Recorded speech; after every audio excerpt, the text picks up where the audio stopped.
Hi, my name is Keith Cooper of Northlight Images, and this is a review of this tilt shift lens. It is a 55mm tilt shift by Laowa f2.8 macro. Now I'm going to cover all those bits and pieces in it.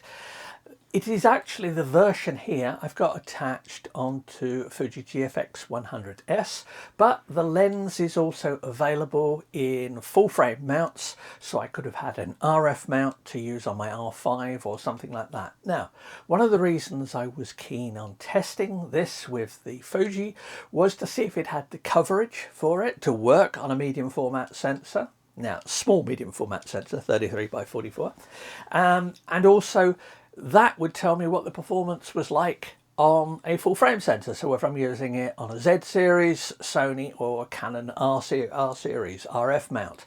Not available in EF mount. So this one is for mirrorless. Now, the shift on this is maximum of 12mm, although it's recommended not to use the full 12 on the medium format sensor here, because you'll get some vignette. Now I'm going to show vignetting and things like that, and also I've got quite a few areas to cover in this. Now we'll in due course have a written review with more pictures and details in it, but I thought I'd do this one since people do seem to like seeing the videos. Now I've got lots of examples. I'm going to show some of the construction aspects of it, some of the optics. In particular, I looked at vignetting because you will notice that at extreme shifts on something like a medium format. In fact, you'll notice it a little bit, but not quite so much on a full frame sensor as well. So the two are broadly equivalent. It's just you're seeing more of the image circle. This is listed as a macro lens. It goes to 1:1. Which is good. Now up front, I'd say that if you're hoping to use tilt and macro, I've covered that many times elsewhere. I will show macro here, but tilt and macro, you don't get the movement of the focal plane that some people expect when they say, tilt shift lens and macro, I can do all the tricks with moving the plane of focus around, which I'll show some of those tricks close up. But the closer you get to the lens, the less the effect is. So if you're hoping for a macro lens that does tilt and all various things like that, you're going to be a little disappointed unless you know what you're expecting. Now, I'm going to show lots of examples of tilt here. Finally, I will also, and sitting here in the wings, is a Canon TSE50. Now, this costs, you can still buy them new, this one costs about twice as much as this. What difference do you get? Well, obviously it's a Canon lens, yeah, but I will come back to that with some details of what the differences are or not the differences. But anyway, let's start off with the lens itself. It's a hefty old lens, and I'm going to take it off the camera here. Let's pop that down there. Sure, I've got a body cap for it somewhere. It's a hefty old lens.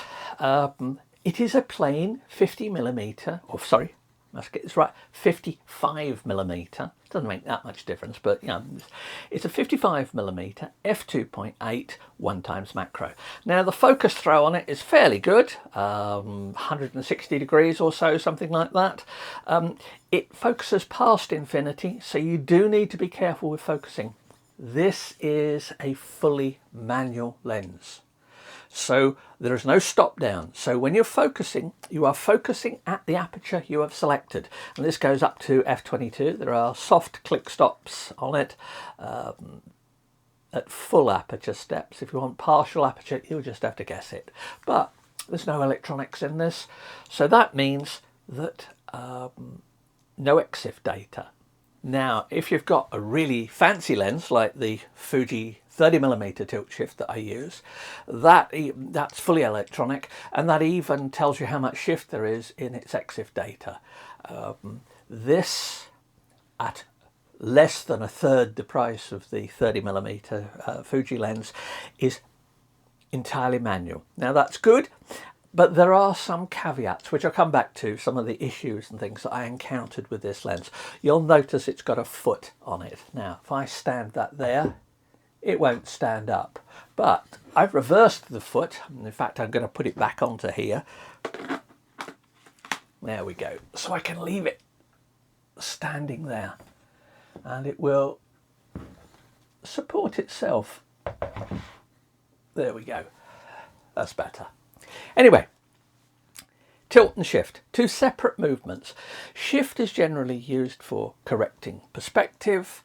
The classic example is it stops buildings from falling over. Tilt moves the plane of focus about. Now, I've got lots of stuff on this, and I'm contractually obliged to mention that I've actually written what is, I still believe, is still the only book on how to use tilt-shift lenses. Photography with tilt and shift lenses by me. This one, I tested the 50 is in this, but there's lots of stuff in it. But anyway, I mention that because if you want to know more, almost everything I answer by look in the book. Should be available from any good bookshop. But anyway, back to this. The lens itself has tilt. You can offset the axis, so you can have shift up and down. Now, I generally use the form of shift and tilt plus direction. So I always say shift upwards, shift leftwards, shift diagonally. If you come from a large format camera background, then this would be the equivalent rise, fall, swing. And so I don't use those terms quite deliberately because I'm aiming this stuff at people who come from a smaller camera background and who are looking at using camera movements. And I'll give hopefully some examples which give you a better feel for what a lens like this can do. But it is, yeah, a straightforward, it's a 50mm lens. Now, this particular shot here, taken just at the bottom of the street, shows its performance as a fairly straight lens. Although actually looking at the picture here, because I'm looking slightly upwards and there are no converging verticals, I can see that I've used a bit of vertical shift in it to keep the vertical line straight. I'm an architectural industrial photographer. In architecture, you really do need things like this. Sure, you can do it in software. The problem with software, and the wider the lens you get, the more this becomes, you can't predict the crop that you'll end up with. So there are other reasons as well. But in general, for stuff like this, I like to get it right in camera. Now, I've given a bit of vertical shift here. This picture just focused, and say once again, fully manual. So I'm using it on manual mode. The camera does not know what the aperture is. You can use it on aperture priority mode where it'll do it, or you can set the ISO to change automatically. Should work fine on it, but from experience I use these lenses manually almost all the time. And this picture here gives a good feel for the kind of detail. This would have been at f8. I have to say would have been with a little bit of latitude in it because, as I've mentioned, no EXIF data. So when you're going back and trying to find what your settings were, you'll have your shutter speed, you'll have your ISO, but you'll have no lens information as well. Now, by setting the image stabilizing information in the camera here to tell it that it is a 55mm lens, I've actually got image stabilization with a shot. And so a lot of these are shot handheld, they work. Now, normally for my work, I would use a tripod, but if I'm just going out and taking pictures, well, I think it's actually quite useful to, as a help you technique, to learn to use lenses like this handheld. Now, there are some difficulties with this one, which I will come back to in that. And let me say it up front, I have no optical complaints whatsoever about the quality of this lens. Now, I've shown some examples, but I have no complaints optically. All my issues are more mechanical ones and design related ones. They're not big issues. They might be issues for some people. Other people will just go, so what? Doesn't really make much difference, but worth knowing. But anyway, that's that picture there. I mean, if I look at that picture, this is a crop from it, 100% crop. You'll see the detail. This is not sharpened or anything like this. Now, manual focus. Remember, I've got this set to take this picture at f8, let's say. That means I've got to focus at f8. Now, focusing at f8 is a lot less precise because of the depth of field you get. So you have to be a bit careful when you're doing manual focus with this. If you've got the time and you've got it set up in a tripod and everything, you can do your focus at f2.8 and then stop down and then take your picture. So that's it's a way you would have done quite often in the past with manual lenses. But you do have to remember that. And if you're not used to thinking about the aperture, you will end up taking lots of pictures with the wrong aperture on it. So just be careful about that aspect. But as I say, lots of detail, can easily read it. There's essentially no chromatic aberration with the lens. I was able to detect a tiny bit of fringing, but the raw processing, and I only processed these in Adobe Camera Raw, the raw processing more than adequately corrected that. Didn't even really need to consider it. So that's not an issue with it. There's the classic view of why you would use a lens like this. I don't want, if I keep the camera level to keep the verticals true, then I get too much foreground. So I shift the lens up a bit, and there we go. 55mm, and that's on this. So this is equivalent to about 45 or so, a little bit less on a 35mm crop. That's allowing for the crop sensor here. The view I'm getting from this is much like on my old 5DS if I was using the old TSE 45. Now the 45 really does show its age. Still a good lens, worth getting. Has quite a bit of chromatic aberration, easily fixable. Worth getting if you're looking for a cheap second-hand lens to get into doing stuff like this.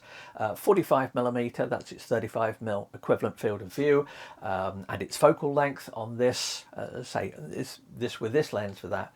With the 45 on this, it takes you down into the 30s. It's a 0.8, 0.79 factor in the angle of view. But anyway, that's the picture, and that is why typically you would use a lens like this, because it doesn't give an exaggerated perspective. Buildings have a fairly natural looking perspective on it. The distance, it just works. Now, quite often I find for work that I want a larger field of view, so shorter focal length. That's why I have the Fuji 30mm tilt shift. I also have a Canon 24mm. Now, Laowa do wider lenses as well, but once again, remember that you will get crop. You will get, if you use them on a large sensor, you may get vignetting at strong shifts. Now, I've got reviews of all the other Laowa lenses. I've not tested the longer focal length version of this one, the 105, I think it is. Very similar physically as a lens, much more use perhaps for studio work, where that longer focal length lets you keep things further away for a tighter shot. But that one would be optically much more similar to the Fuji version of it. Now, the longer lenses are generally easier to do at a higher quality. It's keeping stuff wide with a flat field and things like that, which is difficult. Anyway, there's another shot just down the river, and it's, yeah, I could go round and say, yes, I've got lots of shots taken at 55mm focal length on this, on the medium format, but yeah, it's a nice lens to use, dead easy to use, as long as you're used to the manual, no problem whatsoever. And that's just using no more than just a little bit of shift, and in fact that one there, looking at it, maybe I've used a bit of shift, maybe not. Doesn't make much difference, makes no difference to the processing of the images. I mentioned macro, and now I'll come back to some details of the macro, but that's a shot, cropped square, of at 1:1 of some tiny flowers on one of the succulents. It's a jade plant that I've got in the conservatory. Now these, I read somewhere, these rarely flower. Well, the ones I've got in the conservatory, they flower every winter, and they have these beautiful little flowers on them. In fact, I've done a picture of these after they've dried as well.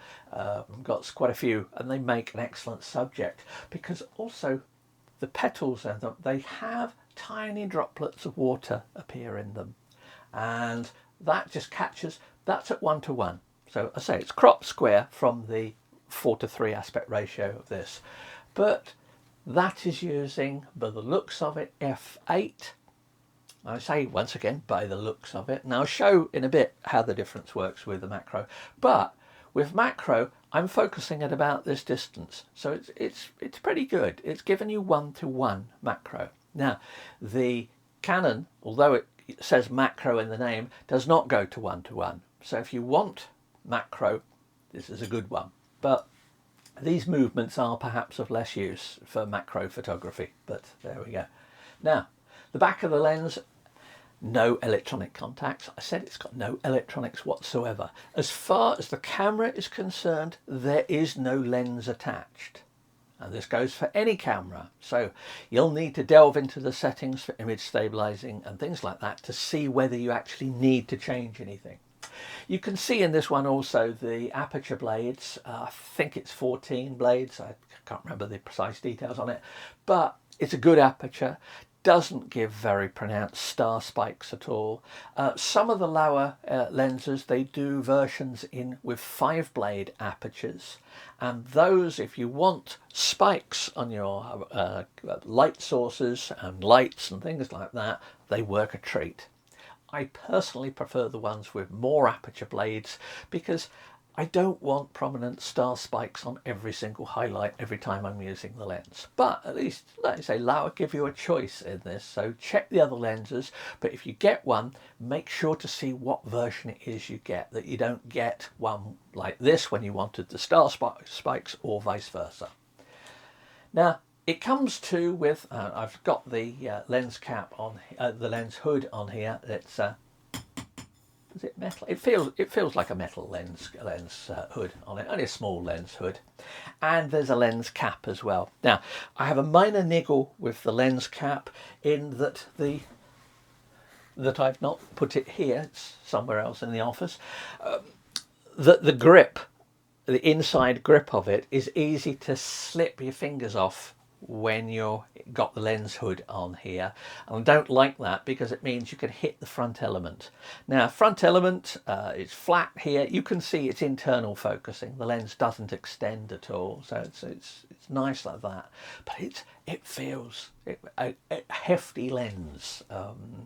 You know, I took this out for a wander, and it's a big enough lens that people sort of do a second take. They think, oh, somebody takes some photos. Oh, what's that he's using? You know, so as I will say, unless I'm on a paying job and in a hurry, if you see me out somewhere testing a lens or something, I'm always happy to talk to people. But I do say unless I'm on a paying job, because I may be on a schedule there. But anyway, that's it. The foot, I mentioned earlier about the foot. It attaches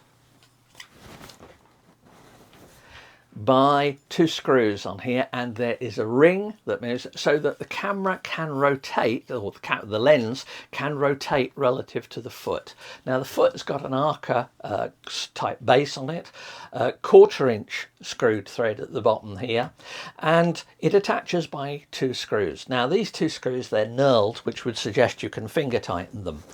I think not. The grip, the lock here is a little bit sharp. It's either yes, it's locked, or no, it's not, and there's no sort of subtlety in it. The foot here I reversed. As it came, the foot points the other direction, but I found that for balance purposes, by having the foot that way, see, I'm holding it there and I'm not having to balance it much, and it stood up. If you have the foot pointing the other direction, then the camera tilts back a little bit on your tripod. Matter of your preferences there, but as I say, we'll come back to aspects of this. It needs attaching tightly, and don't do it finger tight. I think you will find that it's prone to coming loose and wobbling. Now with this, when I attached this one, I put a tiny bit of rubber solution cement on it, a tacky glue, that not something like super glue or anything like that. I didn't use Loctite or anything like that on the threads. I just put some just to make sure I got a good solid connection. That is a potential weakness here, the design of this. It is you've got a huge, great, massive lens, and with this one, a big camera on the back, and I like it to be attached good and firm. Not that I'm worried about it coming off, but I really would like it well attached, no vibration. That, and I say, it's this rear end of the lens here. Optically, happy with it, but that's the foot. Now, optically, I mentioned things. This is a test, and I do these tests of all the lenses, tilt shift lenses I do. And what I do is I take a light box, put the lens on a light box, set it in infinity, and take a series of photos, usually using the metering to try and make sure they're fairly even, and step through the aperture settings. So we go in this particular one from 2.8 to f22. Now, at 2.8, the first row of this is without any shift. So this is showing the natural vignetting of the lens. Remember, all lenses will exhibit some degree of vignetting. It's a consequence of them being of practical lens design. It is the optics which produces it. You will not tend to get no vignetting at all. Now, you can reduce it by lens design, but that tends to make the lenses bigger and bigger and more expensive. So there's always a trade-off. Remember that any bit of lens design is about trade-offs. You've got various things you can choose, types of lenses, types of glass, size of elements, design, and then you've got all the aberrations, which you can maybe say reduce one aberration because you want nice straight lines, and this is good for that. This is, there's very little distortion visible on it. I'll leave testing of the lens for somebody who wants to do it in a lab to give you actual distortion levels, but it's at what I regard as an acceptable level for this. Now, you've got all these aberrations, you play off against each other. So we've got the top row with no shift, then we've got it with 5mm of shift. Now, 5mm of shift is within the sort of recommended range for use with the medium format sensor. And we can see that the vignetting is, as you'd expect, the vignetting is shifted. So you can see that part of the view is there's more vignetting at the top corners than there is the bottom, which is what you'd expect because you've shifted the lens. If I take that to 12mm of shift, then we start to see in the corner, this is the full amount of shift and it's beyond what is recommended for this, we start to see some strong vignetting in the corners, just right in the corners. Now, the fact that this vignetting gets sharper and sharper as you stop down says that it is physical vignetting. It's caused by somewhere in the design of the lens towards the back end here, there is a physical shading occurring. Now, you can always tell that because it starts off, the shading is there at f2.8, and rather than getting better, well, it gets less, but it gets sharper in the corners for it. So that's a way of telling the difference between whether it's a natural vignetting from the image circle of the lens, that's the projected image behind the lens, which is circular, and the sensor just picks up part of that, or you'll get it so this where you can see there's a hard vignetting for it. And if I do diagonal shift, and this is with the shift angled 45 degrees up in that direction, and so we've got shift there, you can, as I say, you can turn these about, you can offset the movements as well, so you can have shift in any direction, you can have tilt in any direction, and the tilt and shift axes can be rotated against each other by 90 degrees. It gives you the full range of movements that you might want. If I look at the diagonal, we can see a very strong vignetting at 2.8, and that just gets sharper until we get to f22, and I can see that, well, if you really want to use full diagonal shift, you better not have anything important in the top corner of the lens like that. Now, that's to be expected, and to their credit, Laowa do say we recommend you don't do more than 5mm of shift. Not that you can't, but you don't. Incidentally, with this one here, with the shift that you've got here, if I was shooting with this lens on, say, my R5, or a Z series or a Sony camera, that hard vignetting would not quite reach the edge of the sensor. So because I've got a smaller sensor, I'm still shifting it, but I'm not seeing quite the corner, the edge of the image circle like that. So this vignetting is on medium format. If you were to repeat this and crop the images, you would get at diagonal, you might get a little bit right in the corner of vignetting, in that shifted corner. You obviously get some, any lens does, but you would get a little bit of vignetting, but not too much. So yes, when they say this is designed for full form, 35 or 36 by 24 mil sensor? Yes, it is. However, the image circle is big enough that it works perfectly well on the medium format here. Did I find this a problem in real use? No. Typically, you'll get this if you push it upwards quite a bit, and it's often, I find I'm using extreme vertical shift to get buildings that I'm relatively close to get all of a building in, and it's sky in these corners. Now, depends on how much Photoshop work you feel happy doing, but in general, I don't mind using a lens like this. In fact, the 50mm I've got here, as I'll show, also exhibits this to some extent, and I actually bought one of those and paid full price for one of those because I know from my previous testing that I did when I was writing the book that that lens is phenomenal. Optically, they're not actually that different. There are some differences, but between them, this one half the price of that one. But anyway, I'm jumping ahead there. I'll have a bit more detail about that in a bit. But I say that's the vignetting.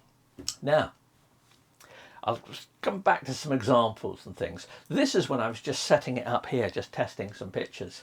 And here I've got the lens with I'm using some tilt on it, or in this case, because it's a side swing, but I'm going to say tilt, sideways tilt, and I can do that. And there's a nice good control knob here that I can get to. Now, because I put the foot the other way around, the locking knob is underneath here.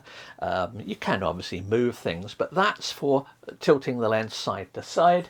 And there, with strong tilt on it, I've got a picture. You can see the screen on the back, and with strong tilt like that, I've got a line of focus running. So what's it sharp? So the little line of cars there is what is sharp, as opposed to the normal plane of focus. Remember, normally plane of focus of a lens like this moves like that as you change the focus. If you tilt it, you can get the plane of focus to go like that.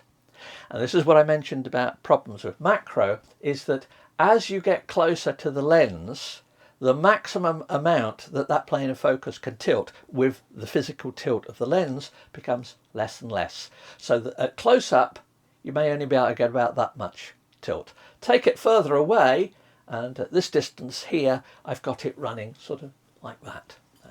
But I've got lots of stuff like that. I've got videos that look at tilt, how to focus with tilt, close up and things like that. Loads of stuff like that. So I'm not going to go into that, any more details on that one.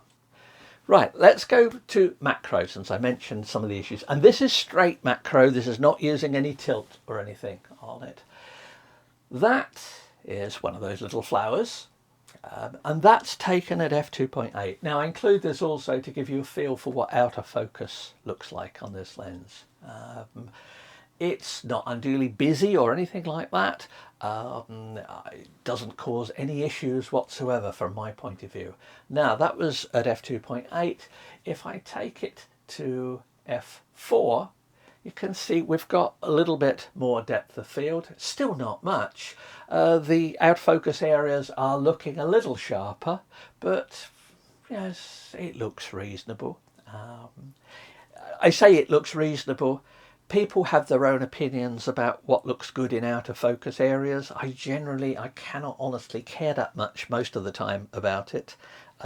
It's not something I specifically test lenses for. Now I say that because I know some people do, but it's because I know some people do that I include stuff like this. That's that. And if I take it to f8, you can now see we've got quite a lot more detail. Now, still a very thin depth of field, and this is done by effectively setting the lens at its closest focus and moving the lens backwards and forwards. These ones actually are handheld because, well, I've got image stabilization, set a nice fast shutter speed, 1,000th of a second or something like that, and you can happily take shots. Of course, the depth of field is so thin and the weight of this camera is so much that these are the best ones from, a dozen or so shots. But, don't feel necessarily constrained to always think you have to have a tripod for using stuff like this. So let's have a quick look at detail, and this is a crop, a one-to-one crop from the lens, and this is at 2.8. You can see tiny depth of field.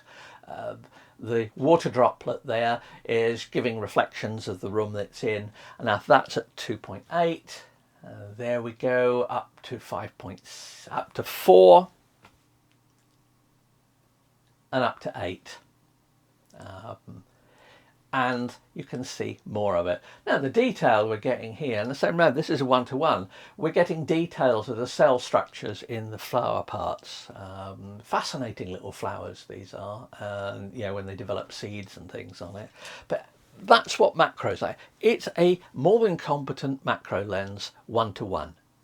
You could probably, and I didn't have any to test this, get away with putting some extension tubes and take this to say 1.5-to-1, 2-to-1 with extension tubes on it. As I didn't test this, but it should work fine with extension tubes. Just remember that if you use extension tubes and you use tilt on it, you get even less effect from the tilt. So yeah, just bear that in mind. But that's sort of looking at those. Right, now to have a look at tilt use more general. Now, what I did for this next series of pictures, and I'm going to show them full screen and explain what they are as I go through them, is that this just happened to be, I was out visiting somewhere with Karen, we stopped off for a cup of tea, and I thought, right, I'll just take some pictures with different tilt settings of the view in front of me where I'm sitting here.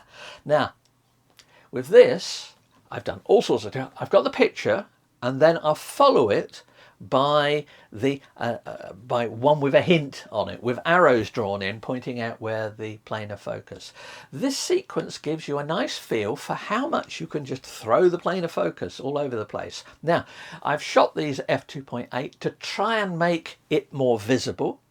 You don't have to do that, as I'll show an example after these. But anyway, there's a shot, and you think, right, okay, it's a restaurant or yeah, a cafe, and I've just grabbed a shot here. Doesn't appear to be anything special about it. There isn't. That shot was done with no tilt or anything. It's just focused in medium distance there, and well, I can see somebody bringing an order to a table.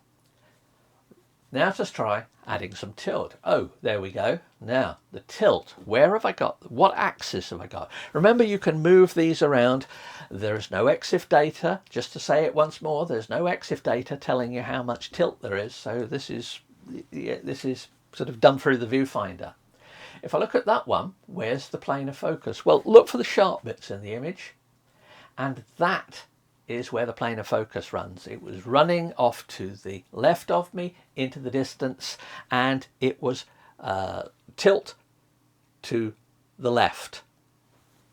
Next one, once again the shot, and the example. This time we've got the lens tilted the other direction, and the plane of focus is running diagonally across.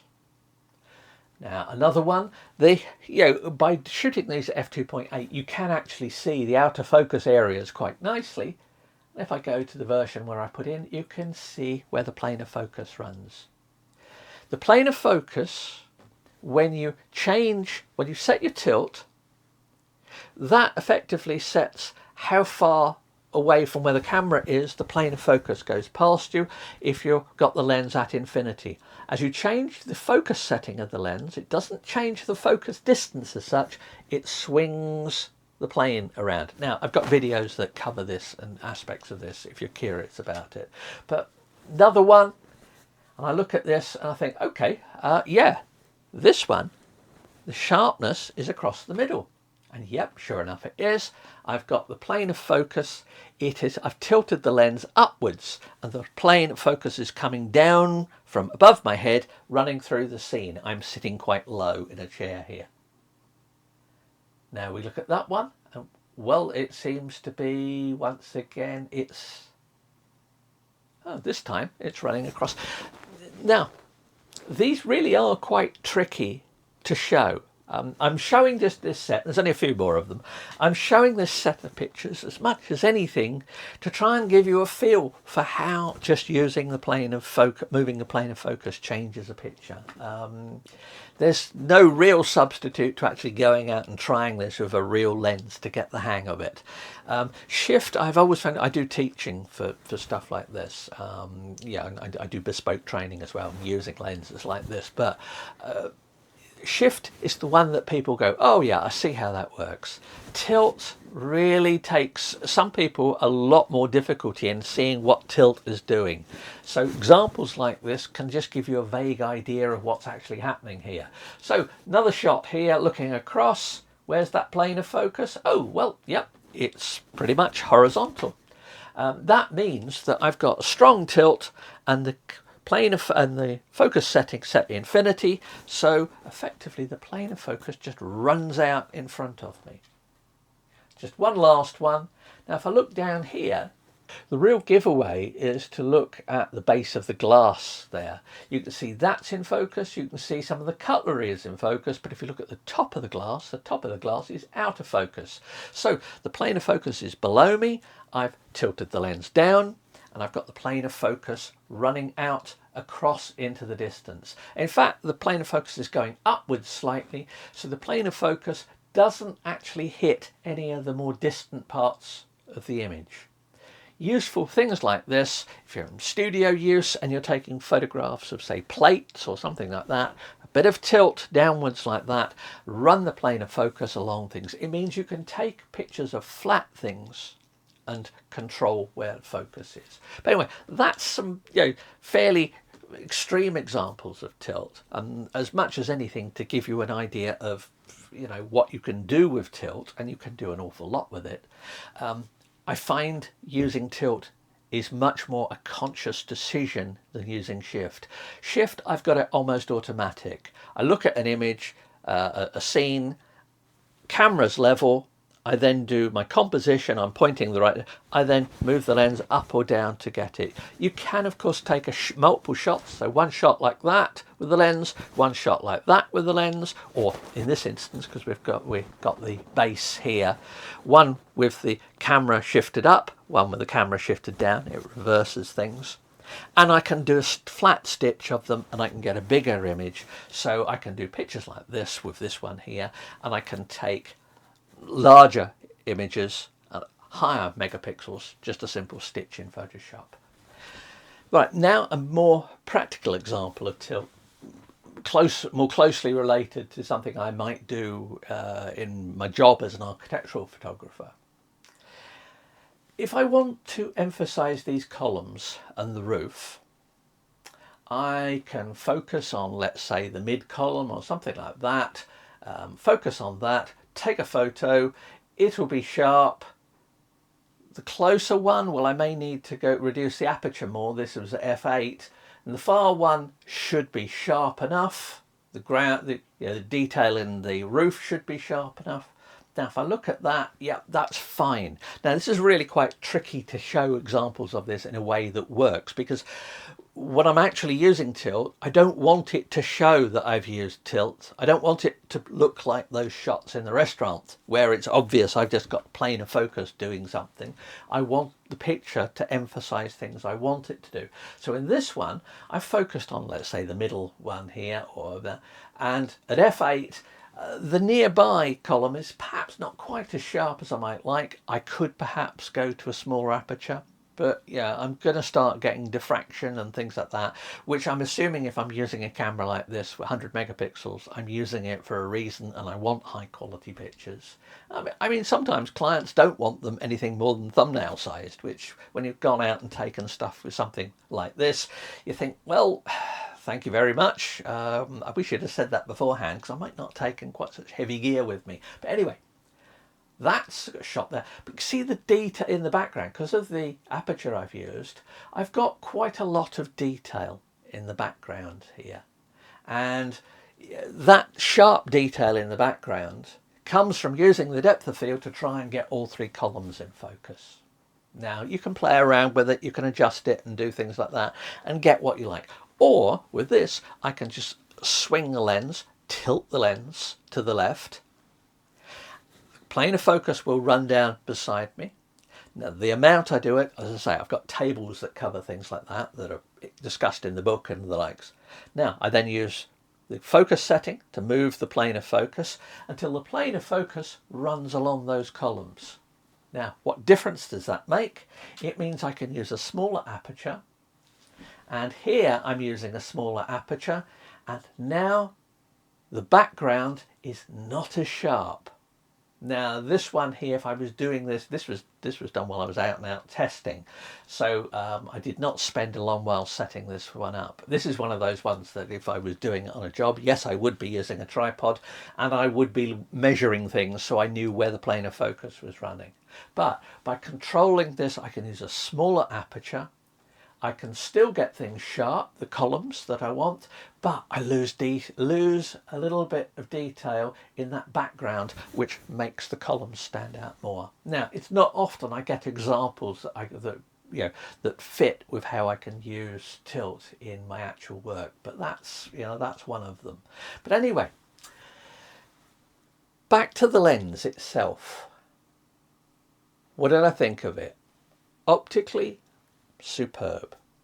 No complaints whatsoever. I tried having the sun in the picture, yeah, a little bit of veiling, and yes, you could just about pull out a bit of flare in it. But what do you expect shining direct sun into a lens like this? That's what lens hoods and your hands are for, keeping sun off that front element. What's not to like? Well, I found that the controls were not stiff. They were the locks in particular were distinctly on or off. So there was no subtlety in the amount of lock. It was there or it wasn't. And even if you thought you'd got it set so that you'd got the movement slightly stiffer, then the moment you overdid it, it was quite possible I've just moved it like that. I haven't done the controls or anything. There we go. And if I slacken that off more, and this would happen if you had the lens over any length of time, because these tend to soften out, you'll see that the weight of the camera can just drop like that. It makes precise setting, it does jolt a bit, it makes precise setting of shift, particularly vertical shift, because the camera's prone to dropping, is just a little bit inconvenient. Now, if you're doing things slowly, setting things up on a tripod and doing stuff with, that's great. I'm not always, when I'm working, I may only have half an hour where people are off a site or something like that, and I've got a load of photos to take in half an hour. I do not want to be worrying about the lens settings and stuff. Now, it works fine, but the problem is that if I have enough resistance in it for it to work, then I've got too much resistance in a way. There's one part of these lenses that does wear, and I can see this in my TSE 17, TSE 24, which I've now had for 18 years. They are showing a little bit more slop in the movements. Now, I take care of those lenses, but I know from people that hire out lenses, tilt shift lenses, the bit that gets broken on them is always the shift mechanism and maybe sometimes the tilt mechanism, because people either try moving them with the locks too tightly engaged, various things like that. The fact that it's a manual lens, no problem whatsoever. I'm happy using lenses manually, but that bit there, it's a bit of mechanics, and it is finessing that. So there we have a lens that I really liked, from ability to take photos and use it. 2.8, nice, gives you a ability to be able to really show that depth of field if you want, or plane of focus if you want. But let's finish off on this, the TSE 50, in comparison with it. As I said, I don't normally do lens comparisons because it is just literally one example of one lens compared to one example of another. And there is variation in it. To do proper comparative testing, you need, I would say, probably minimum of 5 lenses to be able to do testing. And I neither have the equipment or the patience to do stuff like that, but I'm sure some people will show charts. Be just that always that little bit wary when you see people showing detailed measurement charts and they are just on one example of the lens. Yes, you're hoping that's giving you a general indication, but you don't know for sure. Now, this particular lens has got an adapter on it from, this is EF mount to G mount. Now, this has got electronics on it, which means I can set the aperture to this. So my EXIF data shows what it is. The lens hood, also detached, slightly bigger lens hood. This is 50mm, this is 55, so there is a slight difference in field of view. This particular one, I use it with the with this, and it works just fine. The movements, all the mechanism on this feels better crafted. They feel more robust. The locks are easier to use. There are actually lock buttons on it as well. And you should always be careful when using lenses like this that you zero out your tilt properly when you're using them without tilt, because it only needs a slight bit, a residual tilt left in the mechanism for one side of your picture to be sharp and the other side to be just not quite sharp enough, and that can sometimes come about by leaving residual tilt.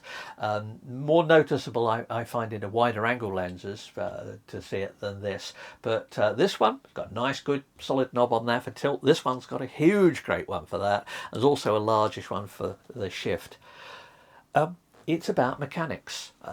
This lens, as I say, optically, it's very similar. This one does full macro. This one doesn't quite do it, although it calls itself macro.